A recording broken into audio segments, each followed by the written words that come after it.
He llamado a esta reflexión el día de hoy el dolor de la oración. Le llamé así porque mi esposa no me dejó escribir orar te duele, porque dice que se parece mucho al nombre de una película que existe ya. Así que decidimos dejarlo en el dolor de la oración. Sucede, mis queridos hermanos y hermanas, que cuando pasamos mucho tiempo angustiados o desesperados por algo, aún nuestro cuerpo puede enfermarse.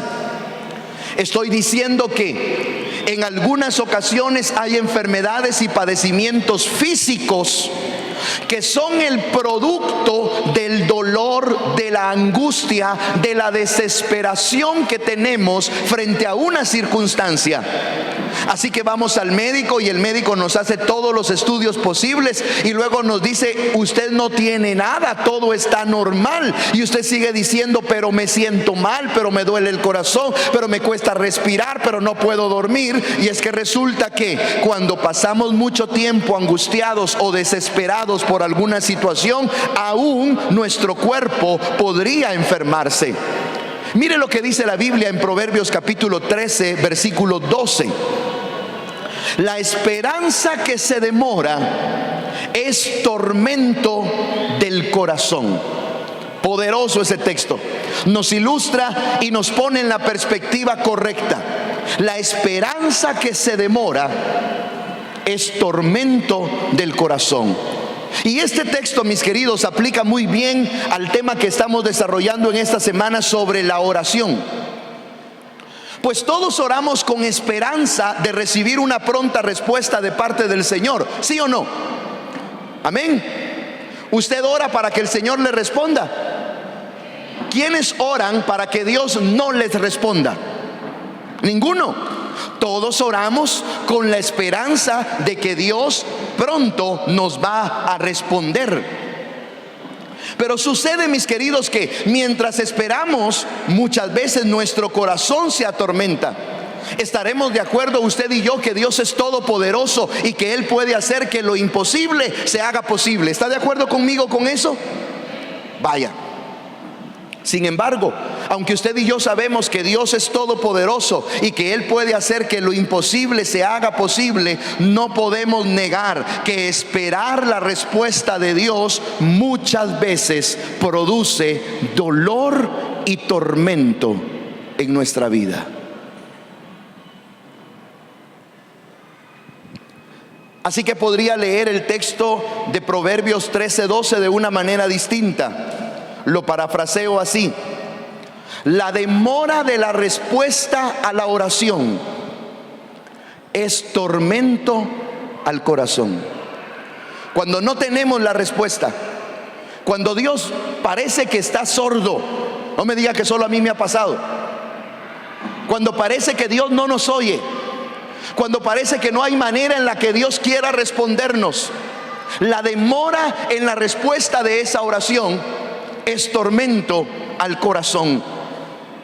Y es que resulta que una crisis prolongada tiene la capacidad de opacar y de agotar toda nuestra esperanza. Una crisis, hermanos, una crisis económica. Está bien que nosotros sepamos que en la vida vamos a tener años de vacas flacas, pero cuando las vacas flacas ya son 1, 2, 3, 4, 5, 6, 7 años, ya hasta las plagas de Egipto pasaron sobre nosotros. Eso desespera. Y más si tenemos a uno de nuestros hermanos, a uno de nuestros vecinos que sí está prosperando, nos cuestionamos: ¿qué estoy haciendo mal? Está bien por ahí de vez en cuando tener una discusión breve con la esposa, con el esposo, y alegarnos y gritarnos un ratito, pero cuando eso ya es el pan diario de todos los días.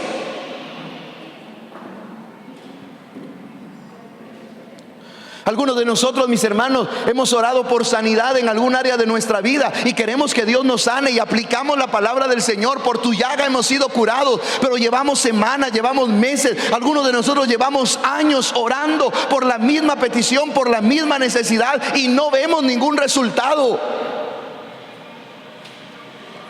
Toda crisis prolongada tiene la capacidad de opacar y de agotar nuestra esperanza.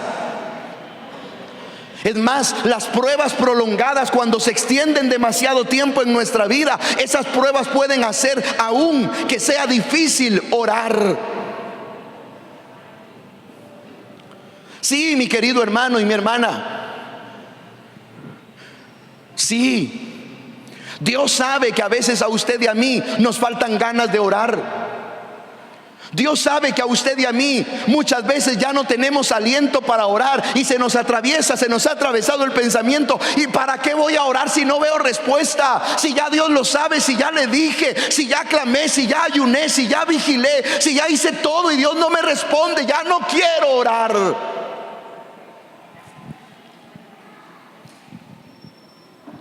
Porque las pruebas prolongadas pueden hacer que cada día sea mucho más difícil orar. Tanto así que esto resulta como cuando llegamos a la sala de emergencia de un hospital con un profundo dolor, por cierto. Pero cuando nos atienden en la sala de emergencia, nos ven y nos dicen: siéntese aquí, ya lo vamos a atender. Y uno ve que pasa la ingrata enfermera. No, Dios bendiga a las enfermeras. Pasa la bendita enfermera una y otra vez. Como a las 2 horas de estar esperando, llevan a otro paciente en una ambulancia y a él lo entran de una vez. Y uno ahí con el dolor. Y le vuelve a preguntar a la señorita: perdone, ¿será que ya? Espérese, ya lo vamos a atender.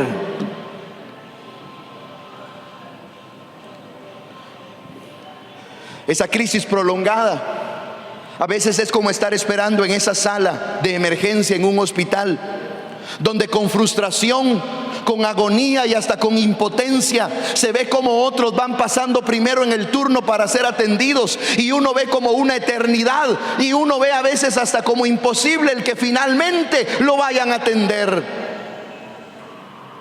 Son esos momentos de crisis donde el corazón es atormentado. Son esos momentos de crisis donde debemos nosotros cuidar que los sentimientos no vayan a dominar nuestra fe.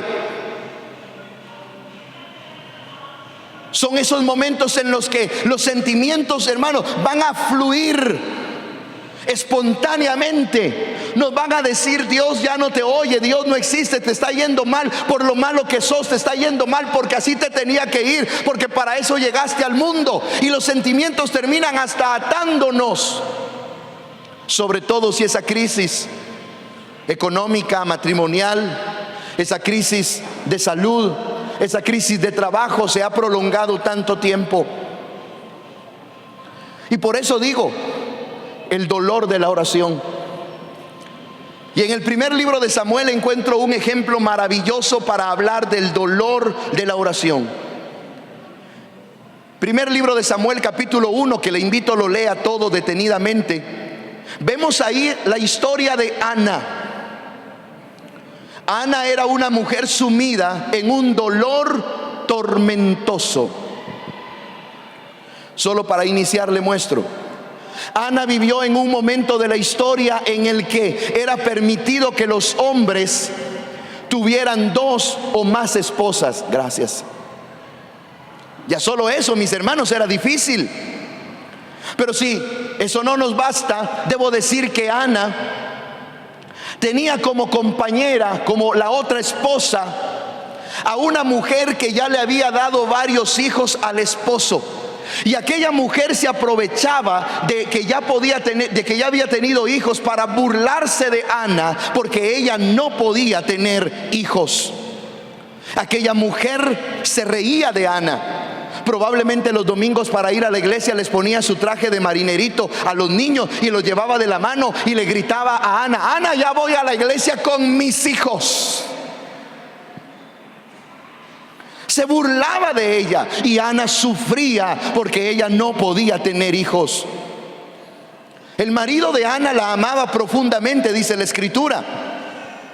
Pero poder tener un hijo era una oración de años. Era un dolor que Ana llevaba en su corazón por muchos años. Era un dolor que le angustiaba, pues para Ana un hijo representaba el legado que ella iba a dejar sobre esta tierra. Ana no quería otra cosa más que un hijo. Su marido la amaba profundamente, pero ella quería un hijo. Ella tenía una casa, pero ella quería un hijo. Su marido, cuando repartía los bienes, le daba a Ana mucho más que a la otra esposa, pero Ana quería un hijo. Que Ana no pudiera tener un hijo tenía que ver solamente con una razón, y esto probablemente puede traer libertad a nuestro corazón esta mañana. Mire lo que la Biblia dice en el primer libro de Samuel, capítulo 1, versículo 5. Jehová no le había concedido tener hijos. Note esto conmigo, mi querido hermano, hermana. Ana no estaba enferma. Ana no había pecado. Ana no se había equivocado. Ana no había cometido ninguna falta. No. Ana no podía tener hijos porque Jehová no se lo había permitido. ¿Sabe cómo se llama eso? La bendita y poderosa soberanía de Dios. Esa soberanía que no podemos entender. Esa soberanía que no podemos comprender. Aprendámonos este versículo de memoria. Deuteronomio 29:29. Las cosas invisibles pertenecen a Dios, y las que nosotros podemos saber son las que conocemos. Punto. ¿Para qué vamos a andarle buscando, mi hermano? Hay cosas que están solamente en el corazón y en la mente de Dios. Así, pastor, pero a mí no me parece, a mí no me gusta. Dios es soberano y Él es sabio. Él sabe cómo está haciendo las cosas, y de eso se trata nuestra fe. En confiar que Él es soberano, que Él es sabio. Es más, mi hermano, ¿qué tal si Dios no permitió que Ana tuviera hijos solo para que hoy, 3500 años después, yo pudiera estarle predicando a usted de la oración de Ana? Ay, ¿será que eso podría pasar? Él es soberano. Él es soberano, Él puede hacer como Él quiera. Pero Ana, a pesar del vacío que había en su corazón, de la frustración y del tormento, Ana mantuvo la esperanza. Ana no dejó de confiar en Dios. ¿Cómo lo sé? Porque la escritura dice que cada año Ana se presentaba en el templo a buscar a Dios, con la esperanza de que un milagro sucedería. En aquel tiempo la gente iba al templo solamente una vez al año. No es como ahora que tenemos este alto privilegio por el sacrificio de Jesús en la cruz del Calvario. Ahora venimos constantemente al templo y hemos sido nosotros constituidos templo y morada del Espíritu Santo de Dios. Pero en aquel tiempo la gente se preparaba y era casi un viaje de 2 meses y medio. Había gente que tenía que viajar un mes completo para llegar hasta el templo, hacer fiesta a Jehová, estar los 7 días de la purificación, estar los 7 días de la fiesta al Señor, y luego de regreso a su casa. Y si ya alguno de ustedes está preguntando, uy, pastor, ¿y esa gente de qué trabajaba? Porque faltar 2 meses y medio al trabajo. Ellos sabían que Jehová era su proveedor y en todo tiempo Él iba a dar lo que se necesitaba. Así que cuando usted viene aquí a la casa del Señor, no está perdiendo el tiempo. No piense en las horas extras que estaría haciendo. No. Usted está en el mejor lugar, porque Él siempre va a proveer para toda necesidad. Aquella mujer iba al templo cada año esperando que el milagro sucediera. Y uno de esos días, uno de esos años en los que Ana subió al templo para orar al Señor, Ana colapsó. Sí, me escuchó bien, colapsó. Ana no aguantó más. Ana llegó a ese punto donde orar es más que palabras. Ana llegó a ese punto con todo el dolor de su corazón. Ana llegó a ese punto donde había amargura en ella, porque la respuesta de Dios no llegaba. Permítame decirlo de esta manera.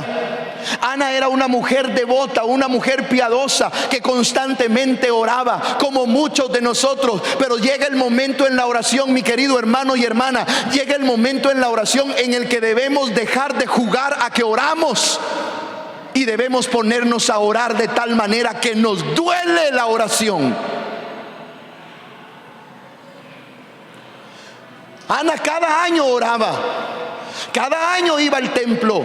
Ella siempre le pedía al Señor, pero tuvo que llegar el momento en el que su corazón se desbordó, en el que su corazón sacó toda la carga, toda la tristeza, todo el pesar que había en ella.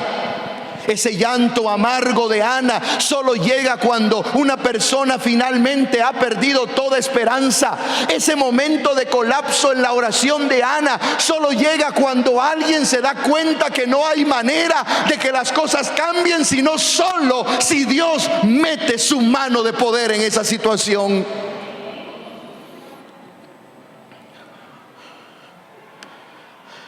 Ese colapso de la oración de Ana, ese dolor de la oración de Ana solo puede llegar a la vida de una persona cuando se da cuenta que no hay ninguna otra puerta, no hay otro camino, no hay otra salida, solamente el Señor.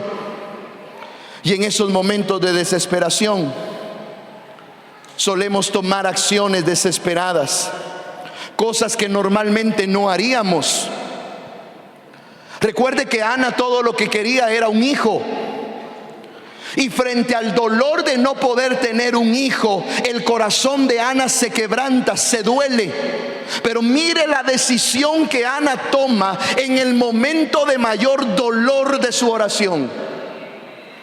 Versículo 11 del primer libro de Samuel, capítulo 1. Mire lo que Ana hace. E hizo voto, hizo un pacto, hizo una promesa a Dios. Y le dijo: Jehová de los ejércitos, si te dignares a mirar a la aflicción de tu sierva, y te acordares de mí, y no te olvidares de tu sierva, sino que dieres a tu sierva un hijo varón, yo le dedicaré a Jehová todos los días de su vida, y no pasará navaja sobre su cabeza. Hermano, esta oración parece totalmente contraproducente. Si lo que Ana quería, por lo que Ana sufría, por lo que Ana oraba, era por un hijo, y ahora resulta que Ana ora y le dice: si me das un hijo, te lo doy. Y fácilmente podríamos preguntar: bueno, ¿lo quiere o no? O sea, ¿quiere un hijo o no? Porque ¿cómo es que lo quiere pero lo entrega de una vez? Es que frente al dolor de la oración de Ana, ella toma esta decisión importante y le entrega de vuelta la respuesta de su oración. Vuelvo a decirlo: Ana se anticipa. Ana sabe que Dios le va a responder y le dice: me vas a dar un hijo, y como me lo vas a dar, yo te lo entrego a ti. Ana decidió rendirle el deseo de su corazón a Dios. Ana puso al servicio de la voluntad de Dios la respuesta de su oración, y todo cambió en ese momento. Insisto, mi querido hermano y hermana, es que en nuestra oración tiene que llegar el momento en el que dejemos de jugar a que oramos, en el que dejemos de jugar a la oración, y llegue ese punto en el que nuestro corazón se quebranta delante del Señor de tal manera que ya no es importante nuestro deseo, ya no es importante nuestra voluntad, ya no es importante lo que queremos, sino lo importante es hacer la voluntad de Dios, sino lo importante es lo que Dios diga sobre nuestra vida. Y eso le pasó a Ana. Ana llegó en ese momento de dolor de su oración y le dice: Señor, si tú me bendices, si tú te acuerdas de mí y me das un hijo, yo te lo daré. Lo que tú me respondas, yo te lo daré. Ana quitó su deseo, Ana quitó su voluntad, Ana quitó su anhelo y se lo entregó a la bendita voluntad del Señor. Eso me hace recordar lo que dice el evangelista Lucas en el capítulo 10 y el versículo 27. Dice ahí la escritura: aquel respondiendo dijo: amarás al Señor tu Dios con todo tu corazón y con toda tu alma y con todas tus fuerzas y con toda tu mente, y a tu prójimo como a ti mismo. ¿Y sabe dónde inicia eso? En la oración. Yo sé que nosotros estamos muy acostumbrados a que nuestra oración sea: Señor, te pido, dame, dame, dame, bendíceme, úsame, lléname, llévame, dame, dame, dame, dame, dame. ¿Y qué tal si empezamos a orar? Señor, que se haga tu voluntad, te entrego mi voluntad, te entrego mi vida, que sea lo que tú quieras, Señor, que sea como tú dices, Señor. Ana nos enseña varias cosas en su acción y en el dolor de su oración. Uno, Ana nos enseña a seguir adelante con fe.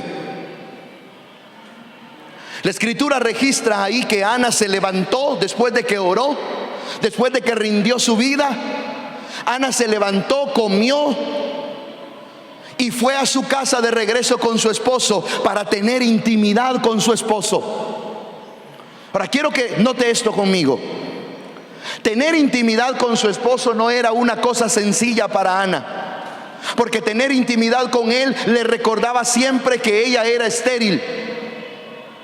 En aquel tiempo se pensaba que una de las funciones, o la única función que las mujeres tenían, habían dos funciones importantes. Uno, tener hijos, y dos, atender al marido.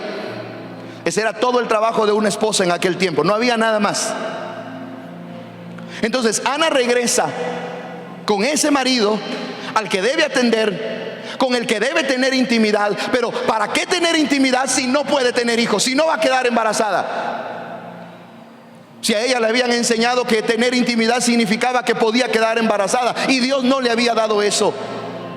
Sin embargo, leemos ahí en el capítulo 1 del primer libro de Samuel que Ana se levantó después de que oró en el templo y regresó a su casa, se alimentó, se fortaleció y regresó para tener intimidad con su marido. Y es que a veces, mis queridos hermanos, cometemos el error que al no ver una respuesta de Dios inmediata y como queremos a nuestras oraciones, dejamos de orar, dejamos de accionar, dejamos de insistir. Debo recordar una y otra vez Lucas capítulo 22, cuando Cristo estaba en agonía, a punto de ser entregado para crucificarle. Cuando su sudor caía de su frente como grandes gotas de sangre. Dice que mientras más se intensificaba la agonía, ¿sabe qué hacía Jesús? Más oraba. Hermano, mientras más hay que esperar, más hay que orar. Mientras más ruda y difícil se ponga la situación, más vamos a orar. Y no vamos a dejar de buscar a Dios, y no vamos a dejar de seguirle, y no vamos a dejar de servirle. Esto es puro sentido común lo que voy a decir ahora. Pero si Ana no hubiera regresado para estar con su esposo, por mucho que Dios quisiera hacer el milagro, por mucho que ella hubiera orado, era imposible que Ana quedara embarazada. Era necesario volver a aquello que le recordaba a Ana que era estéril, la intimidad. Era necesario. Escúcheme, por favor. A veces en la oración Dios nos va a hacer volver a aquello que no nos gusta. Lo que no queremos hacer, Dios va a hacer en la oración que lo hagamos una vez más. La fe es acción. Por eso Ana accionó en medio de su desesperación. Eso nos enseña Hebreos 11:1. Es pues la fe, la certeza de lo que se espera y la convicción de lo que no se ve. Ana sigue adelante con fe. Ana no olvidó su promesa. Ella entregó sus planes en las manos de Dios. Ella le dijo: Señor, yo te voy a dar a ese hijo que me vas a dar, te lo voy a dar para que te sirva. Y cuando fue el tiempo, ella cumplió su palabra. Ella entregó al hijo que Dios le dio, lo entregó en el templo para que sirviera a Jehová. Escúcheme con atención, porque a veces Dios quiere pedirnos a usted y a mí que renunciemos a algo por Él. Y no lo vamos a hacer sino hasta que llega ese punto de dolor en la oración. Sino hasta que llega ese punto donde nos rendimos totalmente. Sino hasta donde llega ese punto donde le decimos: Señor, te doy todo lo que soy, ahora me interesa tu voluntad.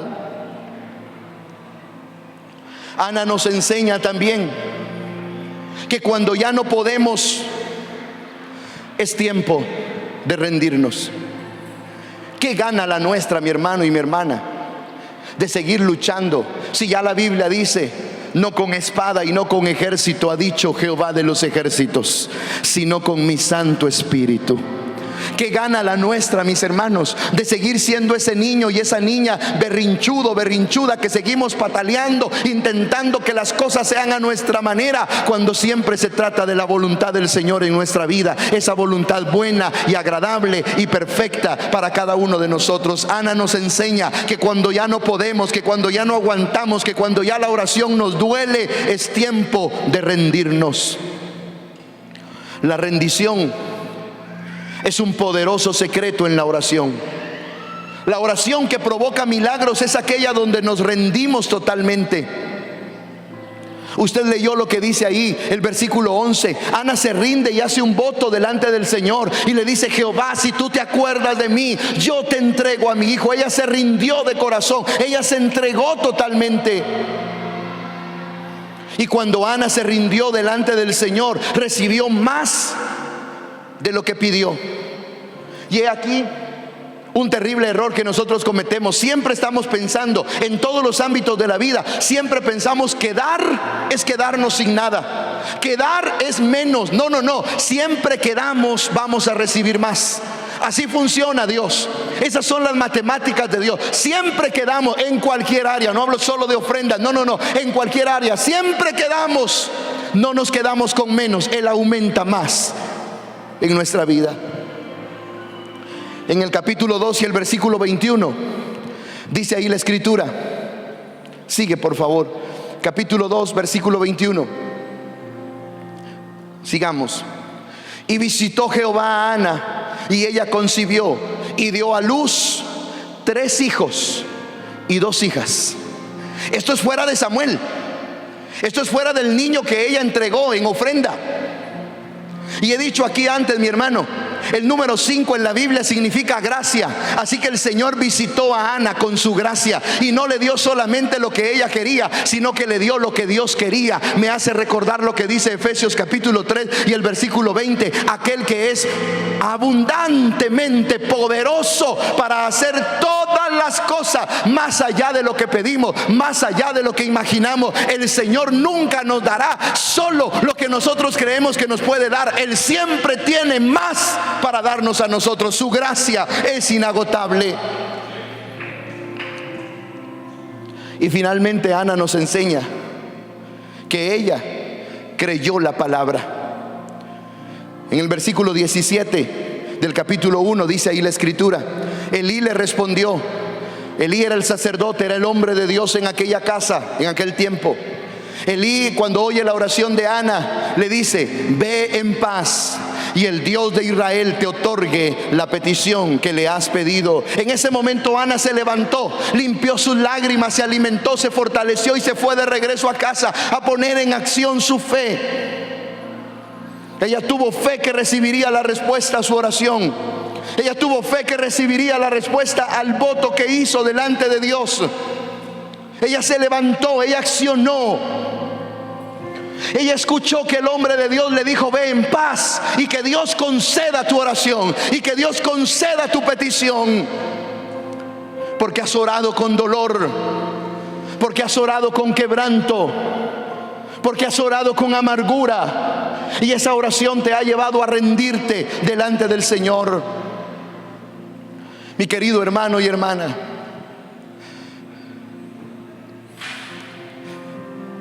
la respuesta de una oración que demora puede ser tormento al corazón.